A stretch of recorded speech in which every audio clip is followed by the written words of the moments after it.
নমস্কাৰ সকলোকে ওয়েলকাম জনাইছো ইউটিউব চেনেল হ্যাপি হোম আসামৰ এটা নতুন ভিডিও লৈ এটা গুৰুত্বপূৰ্ণ আপডেট দিব বিচাৰিছো এই ভিডিওটিৰ জৰিয়তে ইতিমধ্যে আপোনালোকে গম পায় যে আজিৰ পৰা কিছুদিন আগত আমাৰ ভাৰতৰ মহামান্য উচ্চতম ন্যায়ালয়ে এটা আদেশ আগবঢ়াইছিল বা মন্তব্য আগবঢ়াইছিল যে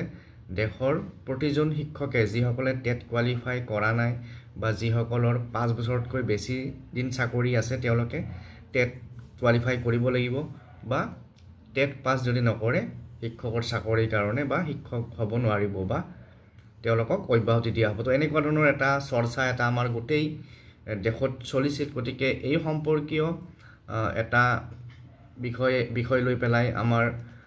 অসমৰ প্ৰাথমিক শিক্ষক সন্মিলনৰ বিষয়ববীয়া ৰাতুল গোস্বামী ডাঙৰীয়াই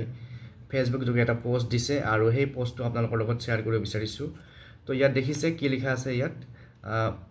মূল গোচৰ ৰায়দানৰ প্ৰদানৰ সিদ্ধান্ত হায়াৰ বেঞ্চলৈ ঠেলি দি দেশৰ শিক্ষক সমাজৰ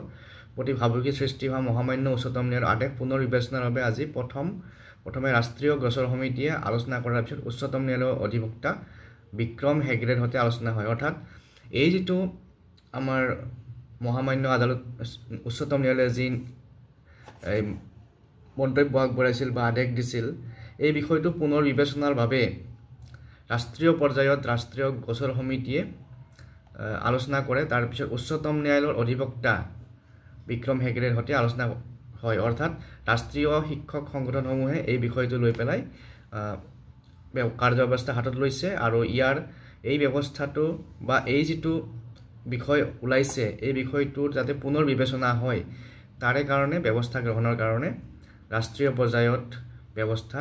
লোৱা হৈছে বা আলোচনা চলিছে তো নিশ্চিতভাৱে ইয়াত সকলো প্ৰকাৰৰ শিক্ষক সমাজৰ হিতৰ কাৰণে অখিল ভাৰতীয় প্ৰাথমিক শিক্ষক সংঘই সৰ্বোত্তম প্ৰয়াস কৰিছে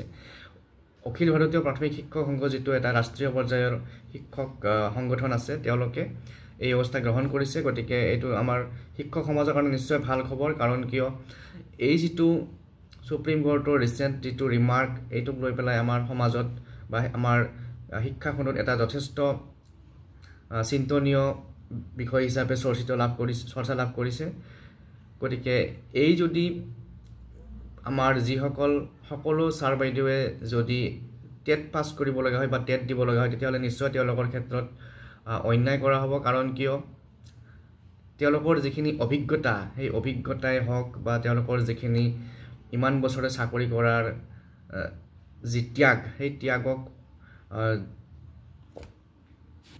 ইগনোৰ কৰি পেলাই যদি পুনৰ টেট পৰীক্ষাত বা টেট কোৱালিফাই হ'বৰ কাৰণে তেওঁলোকক প্ৰেছাৰাইজ কৰা হয় নিশ্চয় এয়া উচিত সিদ্ধান্ত নহ'ব গতিকে আশা কৰিছো মাননীয়